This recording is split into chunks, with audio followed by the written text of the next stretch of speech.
Now I want to actually talk about the new area of research that you've been moving to. You've moved from schemata theory into something very interesting, something about Saint Cecilia. Is that right? Yes. Well, and in fact, actually, I'm returning to something I was working on way back when I was in graduate school, back in the 1980s at Berkeley.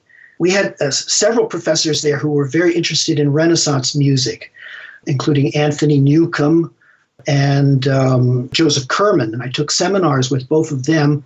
And so I was very interested in Renaissance music. And I discovered that a whole bunch of motets were written in the 16th century dedicated to Saint Cecilia. Professor Rice, just to jump in, for people who don't know, who is Saint Cecilia and why is she significant?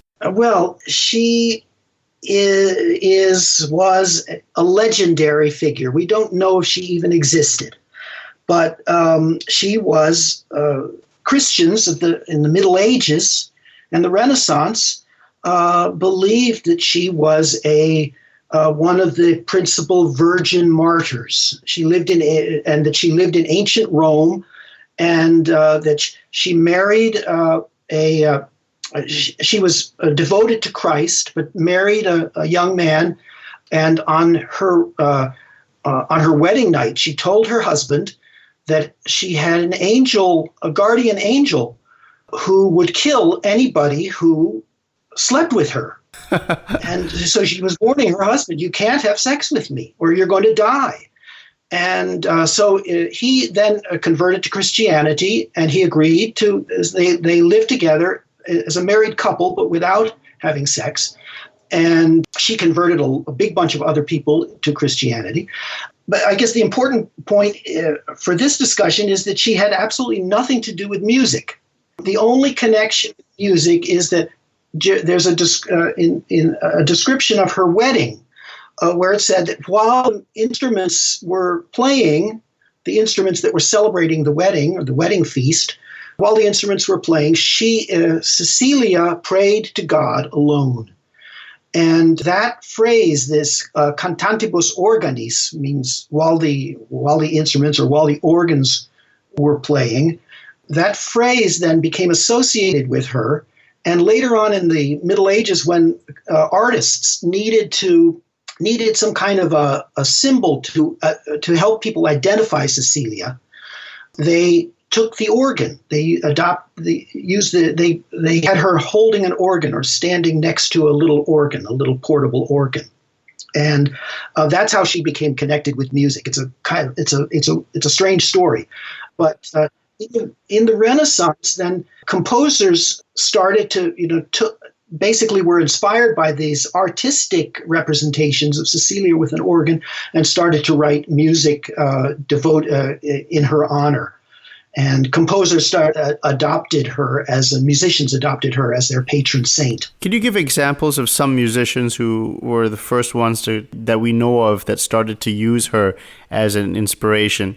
It starts with the generation after Josquin des Prez. So Josquin des Prez was active around the end of the 15th century, the beginning of the 16th century. Then in the next generation, you get composers like Gombert, Clemens non Papa, Créquillon. These were the big composers of from the 1540s, 1550s. They are the composers who started to write motets in honor of Cecilia. What were they using her as an example? What were the stories about in the songs? And it's not instrumental music, right? Was it part of? This is all vocal music. Right? Okay. Yeah. So, a cappella. So how would the text, how would that look like? Mostly these liturgical texts from basically the texts that had been used in plain chant, in Gregorian chant.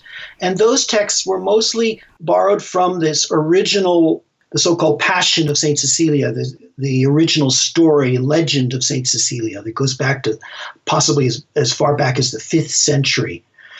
And that's where this phrase "cantantibus organis" comes from, and so many of the motets begin with those words, "cantantibus organis," or they use other prayers from the liturgy for Saint Cecilia's Day.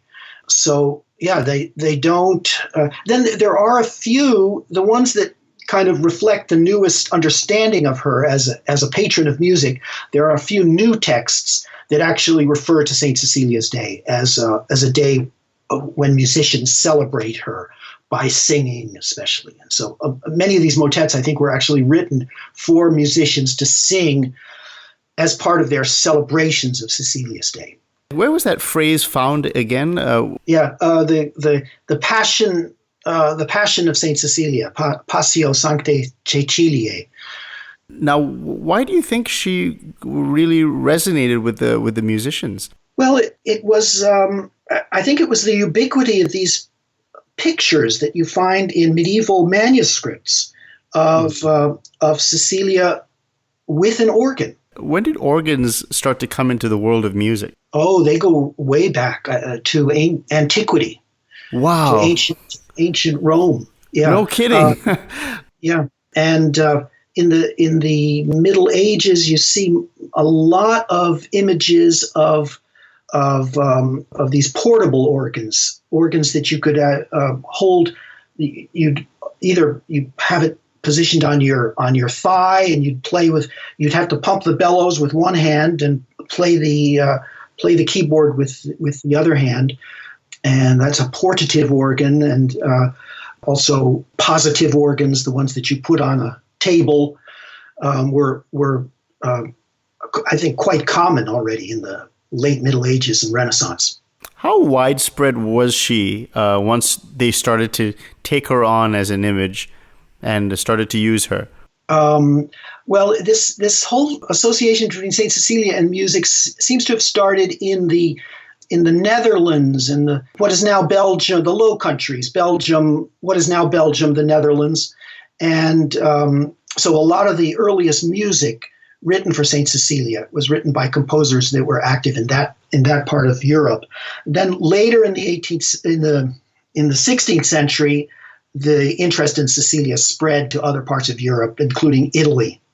And so, actually, the book that I'm working on will end in 1599, because that's the year in which there was an archaeological exploration of Saint Cecilia's church in Rome, and a body was discovered that was believed to be Saint Cecilia's body, and there was a big reburial ceremony right at the end on St. Cecilia's Day, 1599, that involved a lot of music. And it seemed to me that would be the perfect place to end my investigation of St. Cecilia in the Renaissance. And to this day, is she still invoked in liturgy and church music? Sure. But I guess the golden age of St. Cecilia music was the late 17th, early 18th century, with music by Purcell and Handel and other composers, and she was very popular and in England during that period, and that's probably the period that produced the greatest and music that's most familiar to us today on the theme of Saint Cecilia.